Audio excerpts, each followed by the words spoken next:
Hello everyone. உங்கள் அனைவருக்கும் new year நல்வாழ்த்துக்கள். என்னடா போன வீடியோவில் வீடியோ எடுக்க மாட்டான்னு சொல்லிட்டு இந்த வீடியோ எடுக்கிறேன்லாம் நினைக்காதீங்க. ஸோ நம்ம நியூ இயர் ஆனாலே ஒரு ரெசல்யூஷன் எடுப்போம்ல, ஸோ மோட்டிவேஷனாக இருந்து விடக்கூடாதுன்னு சொல்லிட்டு சில நண்பர்கள் சொன்னாங்க. ஸோ அதனால் வர நாட்கள்லையும் வீடியோ போகிறதுக்கு ட்ரை பண்ணுறேன். ஓகே, ஒய்ஃபும் இந்தியாலாம் போல் இங்கே தான் இருக்க போகிறாங்க. ஸோ இந்த வீடியோவில் என்ன மெயினாக நான் உங்களுக்கு எதுவும் காட்ட போகிறதில்ல. மெயினாக என்ன சொல்ல போகிறேன்னா, இப்போ நியூ இயர் ஆனால் நம்ம என்ன பண்ணுவோம், சின்ன வயசுலலாம் சர்ச்சுக்கு போவோம். சர்ச் பொதுவாக நார்மலான பீப்புளெலாம் பண்ணுவாங்கன்னா ஒரு நோட் ஒன்று எடுத்துப்பாங்க.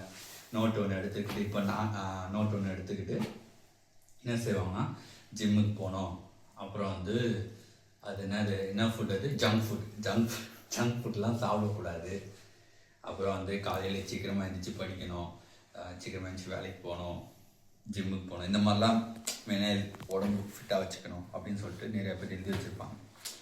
அந்த எழுதி வச்சவங்க எல்லாமே என்ன பண்ணுவாங்கன்னா, ஒரு வாரம் ட்ரை பண்ணுவாங்க. அதுக்கப்புறம் ஒரு வாரத்துக்கு அப்புறம் என்ன, பழைய ராமபுராண கதை மாதிரி 2வது வாரத்திலே மறுபடியும் அந்த ரெசல்யூஷன் ஒரு வாரத்திலே அழிஞ்சிடும். அது ஒரு வாரம் ரெசல்யூஷன். ஸோ இப்போ நானுமே இப்போ இந்த கையில் ஸ்டிக் வச்சுருக்கேன்ல, ஸோ நானுமே 3 வருஷம் முன்னாடி என்ன பண்ணேன்னா,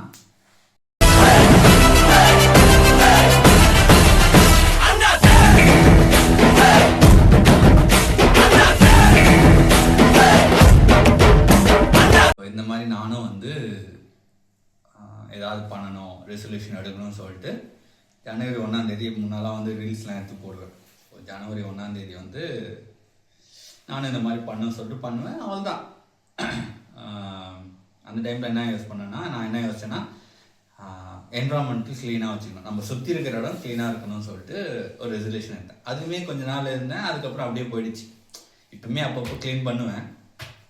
ஸோ மெயினாக நான் இந்த வீடியோவில் நான் என்ன சொல்ல வரேன்னா, ரெசல்யூஷன் எடுங்க. ரெசல்யூஷன் எடுத்துகிட்டு, ஃபார் எக்ஸாம்பிள் எப்படி சொல்கிறேன்னா, இப்போ நான் காலையில் 5 மணிக்கு எழுந்திரிச்சு ஜிம்முக்கு போயிட்டு ஃபிட்டாக இருக்கணும், அப்படி எடுக்க வேண்டாம். அப்படி எடுக்கிறதுக்கு பதிலாக இப்போ நான் 8 மணிக்கு எந்திக்கிறேன்னா, அடுத்த நாள் நான் 7:30க்கு எந்திக்கிறேன், 7க்கு எந்திக்கிறேன். ரொம்ப முன்னாடிலாம் வேணும். இப்போ 8லேருந்து அடுத்த நாள் 5 மணிக்கு எந்திரிச்சு நான் உங்களால் மாற்ற முடியாது. ஸோ கன்சிஸ்டன்சியாக அந்த இப்போ 8 மணிக்குன்னா அடுத்த நாள் நான் 7:30க்கு எந்திக்கிறேன்னு சொல்லிட்டு அது ஒரு திங்காக யோசித்து ஒரு முடிவு எடுத்து பண்ணுங்க. ஸோ ரெசல்யூஷன் எடுக்கணுன்ட்டுலாம் எடுக்காதீங்க. அது எடுக்கிறத அது கன்சிஸ்டன்சியாக பண்ண முடியுமா அப்படின்ட்டு தான் மெயின். நானுமே சின்ன வயசில் என்ன பண்ணுவேன்னா, காலைல 5 மணிக்கு எந்திரிச்சு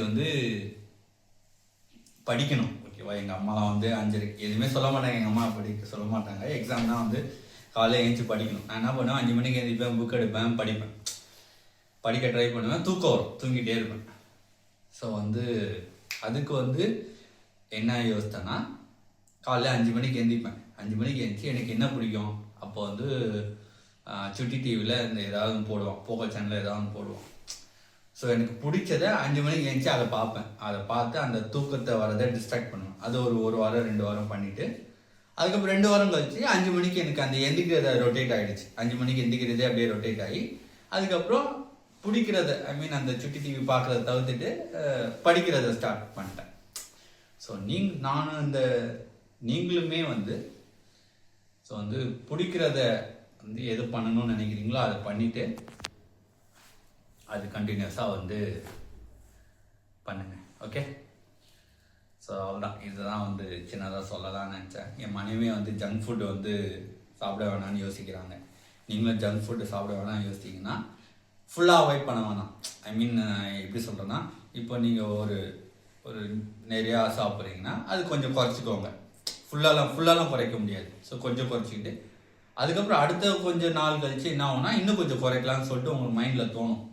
7வது அறிவு 6 அறிவோ 7 அறிவா நமக்கு அது. அப்போ 6வது அறிவு நமக்கு சென்ஸ் தோணும். அப்போ குறைச்சிக்கோங்க. குறைச்சி அப்படி ஜங்க் ஃபுட்டே அவாய்ட் பண்ணுறது. ஓகே, ஜங்க் ஃபுட் சாப்பிட்றதுலாம் நல்லதில்லை. ஸோ இங்கே மேக்ஸிமம் நிறைய ஜங்க் ஃபுட் தான் கிடைக்கிது. ஸோ அவ்வளோதான். இதுதான் ஸோ இதுதான் வந்து உங்ககிட்ட சொல்லலாம்னு நினச்சேன். ஸோ வழக்கமாக சொல்லதான் உங்களுக்கு இந்த வீடியோ பிடிச்சிருந்தா மறக்காமல் லைக் பண்ணுங்கள், கமெண்ட் பண்ணுங்கள், 10 பேருக்கு ஷேர் பண்ணுங்கள். ஸோ அடுத்த வீடியோவில் பார்த்து என்னோடய வீடியோக்கு சப்போர்ட் பண்ணுங்கள். பை.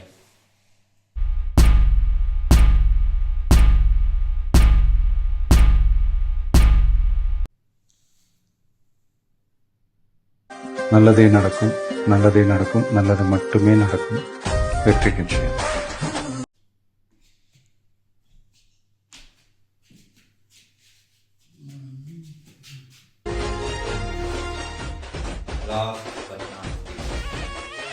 கான்பிடண்டா இருங்க சார், நல்லதே நடக்கும் சார், வெற்றி நிச்சயம் சார். மீண்டும் சந்திக்கும் வரை நன்றி.